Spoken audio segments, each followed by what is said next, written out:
Yes, thanks for staying with us on the Sports Show. Probably one of the greats of the Central District Footy Club. He was there from 1974 to 1986, kicked 331 goals, if you don't mind, across a 171 game career. We talk about Wilbur Wilson. Wilbur, thanks for your time. Thanks, Phil. Mate, we were just talking about it off air. It seems a long time ago all of a sudden. It is. It is a long time ago. I mean, time flies, doesn't it, now? And I was talking to Poppy there about the year he finished. So, yeah. It makes you think a bit after. You're not wrong. Wow. You seriously, you blink. Like, I'm serious. I thought that I was 18 yesterday, and I woke up this morning and I'm 52, and it just goes like that. And I still feel as though I'm 18. I'm impressed that you can remember 18. Yeah, I know. But it does go quickly, and over that journey, we've seen some great players, and the eras have changed so much. If you go through your era, the characters that were involved, there was plenty of them. Oh yeah, definitely. Because obviously, the Centrals were the sort of young team, Woodville coming in, but definitely those eras, and close reserves. It was great watching the seconds in those days go out and play, because there were some great players in there too. The top teams basically. So, and wasn't a lot of movement back in those days from club to club. So everybody sort of had 5 or 6, maybe really 10 tribal. 10 years. 10 years at one club basically. So. Yeah, it was that really genuine, unique era, I think, 70s and 80s. For you, your first game's against Sturt, and you can always remember the first of anything. Of course, Michael Graham at that stage was a legend at the Sturt Footy Club. I imagine he would have been an idol for you growing up, so you've got to calm your nerves to play your first game and then out on the field at the same time is a bloke you've admired most of your career. Yeah. Can you remember much of the first game? Look, I do. Like you said, it's one of the highlights. People often ask me the highlight of your career was, well, actually, you say the first game, because that's when you... You should have just given up straight away. That was it. I've done it. You made a present, you know, and because, you had to really earn your stripes, or, because in those days, as you know, Poppy, that basically...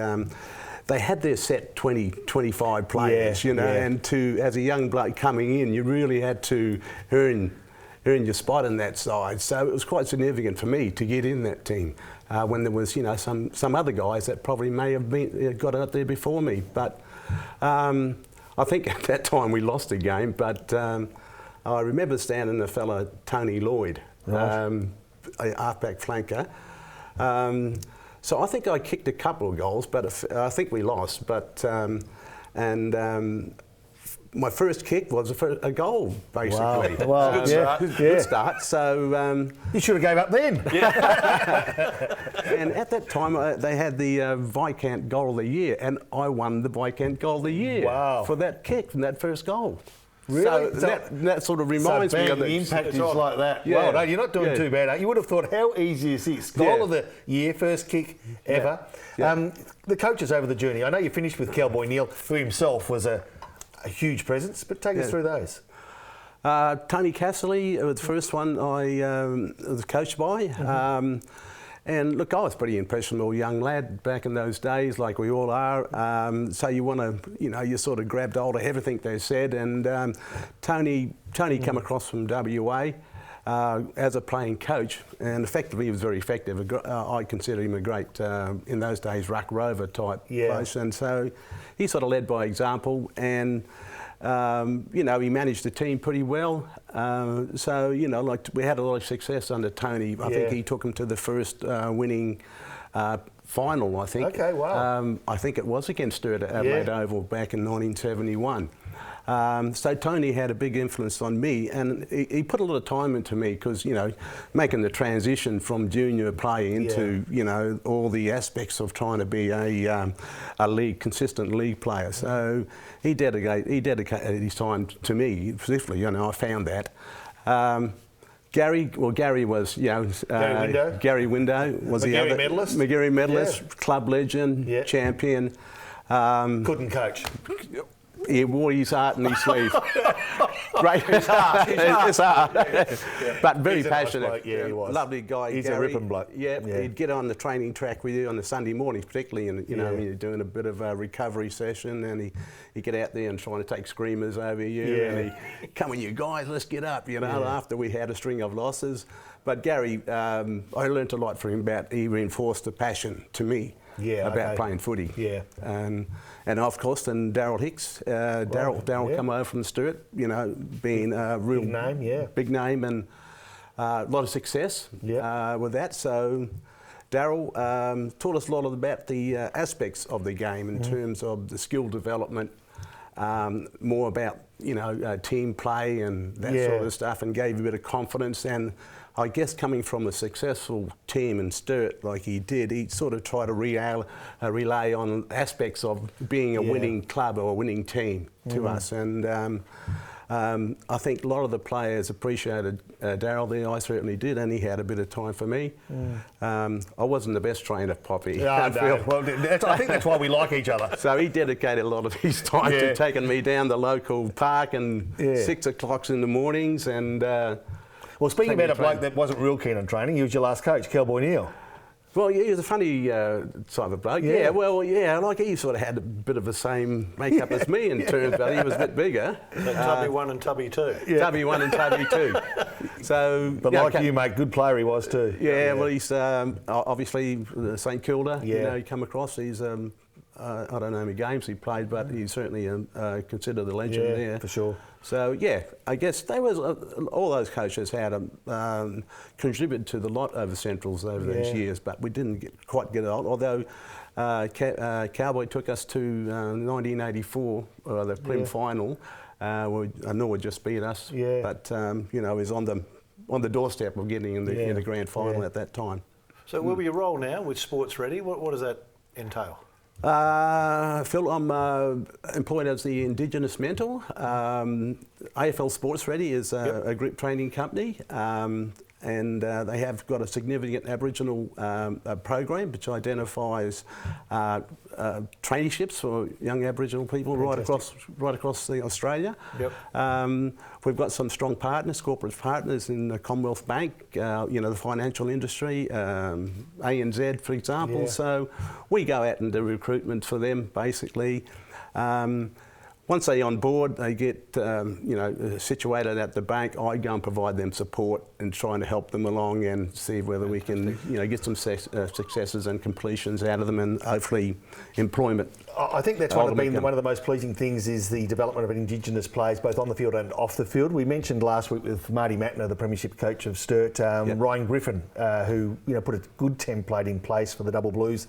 He's now down at Port Adelaide again, putting a framework together all about assimilating easier or in a better way than they've done. And I think they've done it well over the years, but it's getting better every year we go forward. The crop of young kids that are coming through are quite exceptional. Obviously, the first priority is to encourage them to stay at school. Get to the highest level they get, and then map their career out. I mean, basically, but this is another opportunity that for them to enable them to get into employment. So we have a good outcome base with those corporate partners like the banks. We see a lot of Aboriginal people, kids in the banks now with long-term employment. Which is great. Fantastic. We could talk forever, mate. Appreciate you coming in. Just quickly, because we have to wrap it up. The skill level now of the players that you see to when you played, astronomically different? No, I think they're a bit later. I think their capacity to run and do all those things. They're so bigger motors now, but the bigger motors. I reckon skill's a bit the same because although a lot of them don't seem to kick under pressure. They haven't got their wrong side under pressure. They're a bit average, but we've got a Brownlow medalist that can't kick, so don't worry about it too much. All right, you two keep talking about footy over there. We need to get into a break. Stay with us. Still plenty to come on the show. Yes, welcome back. We're talking about how to become an extraordinary athlete, or perhaps the best athlete you can possibly be. So we're building a cake with ingredients. Jenny Williams' star. We've covered 3 of the star factors. Jen, what's number 4? This is one that's everyone tells you, Phil, there's no luck in sport. And I say, actually there is. There's huge amounts of luck. And to learn about that is really important because, first of all, a lot of people don't realise we can luck into tall parrots. That's actually quite useful in a lot of sports. Yes. Another thing is we can luck into people who actually make us feel good about ourselves, actually have a lot more friends just by how we're treated as a kid. And I am the perfect example of luck by birth date. I'm born in January. And so even that is it's one of the factors that we know that if you're born in January, the cut-off dates are often December 31st. So when I was 13, I worked out I was running against every other kid in the year underneath me at school. Gave us an advantage. Yes. And again, even in Winter Olympics, they've had whole hockey teams born in July because the cut-off date is 30th of June. So again, coaches think you're a little bit bigger, stronger, so you get favoured, better coaches, all of that, and it gives you an advantage. So luck does count. All right. You also luck into good coaches or bad coaches. I was thinking when you said you were lucky where you were going because it clearly wasn't going to be height. So I'm glad it was your birthday. Good looks. Good looks. It could have been good looks. Okay. And I'm sure your husband Mark says that to you regularly. What about motivation? Is motivation an ingredient? Yeah, really important.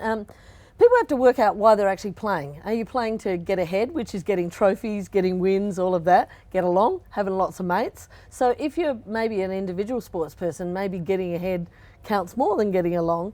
And the other one is making sense of the world. And this is often a guy, people who have looked at research in this will often go, teenagers especially, if we're trying to help them be great, they've got all these thoughts going on in their heads and what's going on in their life. And we have to make sure we look after that as much as anything else.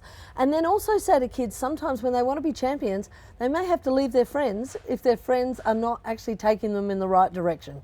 So I have lots of 18 to 20-year-olds where even the amount of alcohol they consume, if they're around people that's their focus, maybe they need to be somewhere else. So again, that motivation, where is it sitting and what can we do about it is pretty important. I know in my coaching days we'd talk to players, whether they're with the time at the Institute or with the elite players, just talking about self-starters, ones that are self-motivated. As a coach, you don't have time to get to the group and motivate them every day. So coaches really like the athletes that are self-starters, don't they? That are self-motivated. Yeah, but the thing is, that comes from knowing how that counts. Yeah. And it also comes from, if you set a fun environment, it's amazing how much more you can get people to do. And, like people say that to me, how do you get people to read who have never read a book in their life, Jen? And I'll go, yeah, but if I can get them to understand how it's going to make them better, it's going to give them an edge. But at the same time, I try not to make the book so boring that you open it. And, that's really true of everyone. If I look at sports science and I think the old PE teachers sometimes were better, Phil, because they actually knew how to make it fun at the same time as working hard. Yes. Well, for a lot of people, it's like running around an oval was fun. I never found that much fun myself. I'm not sure about you. No. And swimming laps was certainly never Not my fun. thing. But again, all part of motivation, and music we'll talk about later on in depth because that is really important in getting people to do extra without them even realising. All right. Thinking styles. Is there a thinking style in your Yeah, this is my Tigger and Eeyore stuff, and I absolutely love it because even for leadership groups, when people look like they're big, strong people, they get put in them, and often what's in their head is quite different than what you see on the outside. So people mistake people who look like gods for actually people who feel like gods, and they can be quite different. And the Tiggers are bouncers who can make excuses, write off things quite easily, and mistakes don't bother them. The Eeyores are equally great players and often better players, but they challenge themselves and worry about every little mistake, and in doing so they shrink their star. And if you have coaches or feedback telling them all the time what they're doing wrong and they're already beating themselves up, it makes it worse. All right, stay with us. We're building the blocks on how to become an extraordinary athlete, or at least the best you can be. We'll come back. I want to talk about individual characteristics. Stay with us.